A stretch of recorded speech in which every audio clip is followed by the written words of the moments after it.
अपने आत्माओं हम सुना करते थे श्री कृष्ण जी ने पर्वत उठा लिया था, गिरिराज यानी गोवर्धन पर्वत को उठा लिया था हाथ पर, उंगली पर ऐसे। पहले तो ये विचार करो उन्होंने वो पर्वत उठाया किस उद्देश्य से था। उन्होंने इस उद्देश्य से उठाया था कि वहां इन देवताओं की पूजा होया करती, और इंद्र स्वर्ग का राजा है, भगवान की पूजा छोड़कर इंद्र की पूजा चलती थी। श्री कृष्ण जी ने कहा भाई इंद्र की पूजा छोड़ दो, या दो उस भगवान की पूजा करो। इंद्र की कढ़ाई जो होती थी पूजा वह बंद कर दी। देवराज इंद्र एक समझ लो स्वर्ग का राजा, और उसके अंतर्गत ये सब नहर विभाग भी, सिंचाई विभाग भी आता है, यानी वर्षा करना। तो क्या हुआ, जब इंद्र की पूजा बंद होगी देवताओं की, इंद्र ने सोचा इनको सबक सिखाता हूं। इतने जोर की वर्षा, काले बादल छा गए चारों तरफ, काली घटा छा गई और मूसलधार वर्षा शुरू होगी व्रज नगरी को डुबोने के लिए। अब चारों तरफ हाहाकार मच गया, गौवें भी रंभाने लगी, ग्वाल बाल, क्योंकि गोवर्धन वो पर्वत जो था वहां पर गौवें चरा करती थी, वर्षा होती थी, घास होता था, और उन दूध दाद बेच कर ये काम चलाया करते थे अपना। और वो समाप्त करने चल पड़ा कि इसको इतना वर्षा कर दूं ये गोवर्धन पर्वत भी डूब जाए, आसपास की नगरी भी नष्ट हो जाए।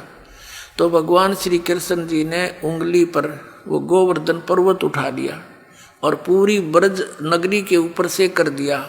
सारा इंद्र बरस लिया, खूब वर्षा कर ली, सारा पानी उस गोवर्धन पर्वत के ऊपर ऐसे शौक हो गया, उसमें ऐसे मिल गया जैसे ब्लोटिंग पेपर शाही ने चूस लिया करे। आखिर में थक गया इंद्र, आके पैर पकड़ दिए कि मुझे अक्षमा कर दो। कहने लगे चला जाओ, तेरे को कर दिया अक्षमा, और खबरदार आज के बाद तूने अपनी पूजा के लिए व्रजवासियों को कंपेल किया। तो फिर वो गोवर्धन यथा स्थान पर रख दिया। अब पुण्यात्माओं जी, जो गुरु लोग हमें ये शिक्षा देते थे और ये कथा सुनाते थे, श्री कृष्ण जी ने गोवर्धन उठाया, और फिर वो इन्हों कहते थे देवी देवताओं की पूजा करो, श्राद्ध निकालो।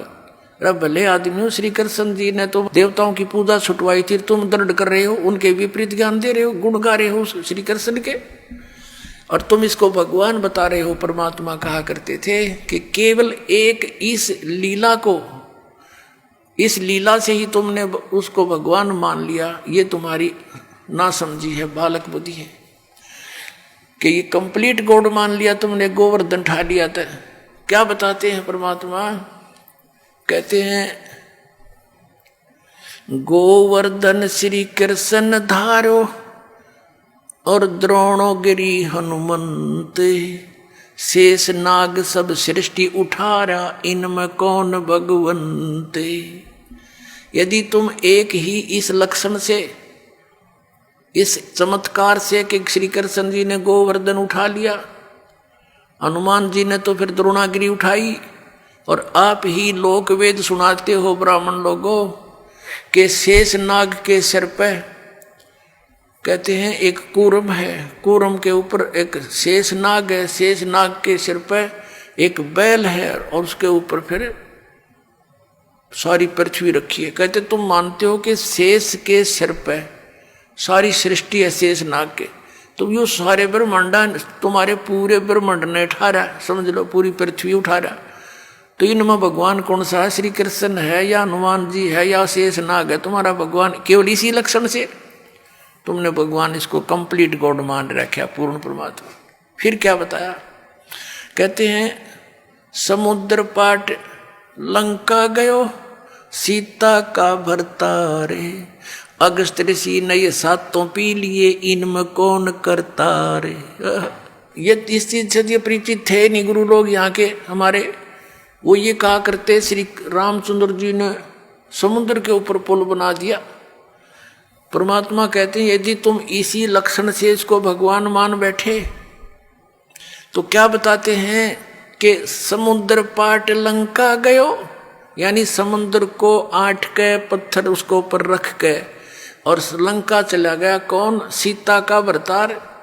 और अगस्त ऋषि ने सातों पी लिए, इनमें कौन करतार? एक अगस्त नाम के ऋषि थे, उन्होंने किसी कारणवश किसी अपनी जिद के ऊपर अहंकारवश समझो वो सातों समुद्रों को एक घूंट में पी लिया था, ऐसे चुल्लू उठाकर ऐसे पी लिया था। सब समुद्र खाली हो गया था, अकेली पृथ्वी रह गई थी।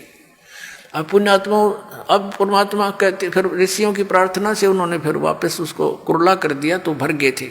ये आध्यात्मिक शक्ति है, मार्ग है, इसमें आप विज्ञान को ना अड़ाना। विज्ञान तो बालकों का खेल है।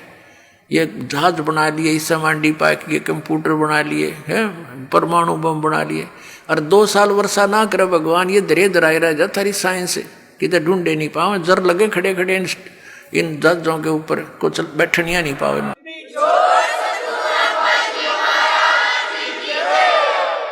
तो परमात्मा कहते हैं फिर इनमें भगवान कौन भाई? अगस्त ऋषि ने तो सातों समुद्र पी लिए थे, तुम एक पत्थर धर के पार हो गया तुम्हारा श्री राम, तुम उसने भगवान मान बैठे। लेकिन तुमने पता नहीं वो पत्थर भी कैसे तरे थे, उसको तो मानने को तैयार ही नहीं। पर परमात्मा ने ये तरीका अपनाया हमारे अज्ञान को हटाने के लिए। श्री रामायण के अंदर एक कथा आती है कि जिस समय श्री रामचंद्र और पूरी सेना एक नाग फांस में आ गई थी, एक सिद्धि से लड़ाई होती थी, तो एक ऋषि ने उसने एक नाग फांस यंत्र होता, वो था हथियार, तो उसके अंदर एक सिद्धि होती है, वो अनेकों नाग बन जाते हैं, उसमें से नूरे सांप निकलाए। और उन्होंने सारी सेना को जो लड़ने को तैयार हो रही थी ज्यों की त्यों लपेटे ला के बांध दी, जैसे रस्से तो बांध दिया करे। और सारे खड़े भगवान राम वीर लक्ष्मण भी नो कति जैसे ईख बांध दिया करे, नो पूरी सी खड़ी जगह जगह, और कोई सा टसमस हो नहीं पा रहा। अब 2 मिनट पाछा उसकी गर्दन काट देते सारे, सबको खड़े खड़े आओ तो विवश हो चुके थे। कहते हैं जब श्री राम ने याद किया गरुड़ को, गरुड़ आया, पक्षी है एक, उसने उन नागों को काटा, मार दिया, और तब वो श्री रामचंद्र जी बंधन मुक्त हुए। अब परमात्मा हमें समझाया करते थे, कबीर भगवान कहते हैं, परमात्मा कहा करते थे कि काटे बंधन विपत में, भाई कठिन कियो संग्राम में, चिन्हो रे नर प्राणिया ये गरुड़ बड़ो अक तुमरो राम। अब परमात्मा कहा करते काटे बंधन विपत में, कठिन कियो संग्राम, और चिन्हो रे नर प्राणिया यो गरुड़ बड़ाक तुम्हारा राम। ये कौन सा भगवान है इनमें बताइए? वो तो बंजा खड़ा थारा भगवान, तो और गरुड़ नाक उसकी सहयोग करी, तो कौन सा परमात्मा तो इसमें? तो इस तरह के तर्क देकर भगवान ने खूब समझाना चाहा कबीर परमात्मा ने, पर हमारी बुद्धि पर पत्थर डाल रखे थे इन अज्ञानी ऋषियों ने।